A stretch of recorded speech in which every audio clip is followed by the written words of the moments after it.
మన టీఎఫ్ఐలో ఎన్నో పెద్ద సినిమాలు పెద్ద హిట్లు అయ్యాయి. బట్ మన స్టాండర్డ్స్ అండ్ రేంజ్ని పెంచిన సినిమాలు తక్కువే. వాటిపైన ఒక లుక్ వేద్దాం. 1 శివ ఒక కొత్త సంచలనం. డెబ్యూ డైరెక్టర్తో అటు సౌత్ అండ్ నార్త్ని ఊపేశాడు నాగమామ. Unique trend setter that will be cherished for ever. Hero characterisation and గోల్ని అప్పటికంత పర్ఫెక్ట్గా ఎవరు present చేయలేదేమో.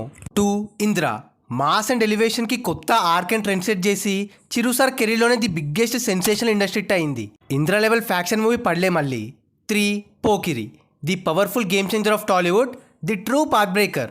Pokiri ticket sales and records epic sensation. అప్పుడు మన మార్కెట్ని టీఎఫ్ఐ స్టాండర్డ్స్ని మహేష్ అన్న క్రేజ్ అండ్ లెవెల్ని ట్రిపుల్ చేసింది. ఒక టెక్స్ట్ బుక్లో మారింది అప్కమింగ్ డైరెక్టర్స్కి. New South Indian industry hit అయింది.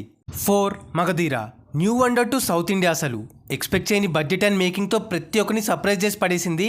మైల్ మార్జిన్తో all time hit. 5 Baahubali series. Baahubali పెంచినంత మన స్టాండర్డ్ అండ్ మార్కెట్ని ఏ సినిమా పెంచదేమో. పాన్ ఇండియా అనే వర్డ్కి pure definition. Unbelievable footfalls and records.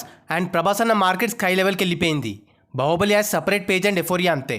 6 కల్కి ఎందుకంటే ఒక కాంప్లెక్స్ సబ్జెక్ట్తో ఊపేయచ్చు అని ప్రూవ్ చేసిన సినిమా.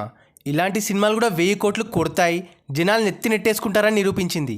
And now Pushpa 2.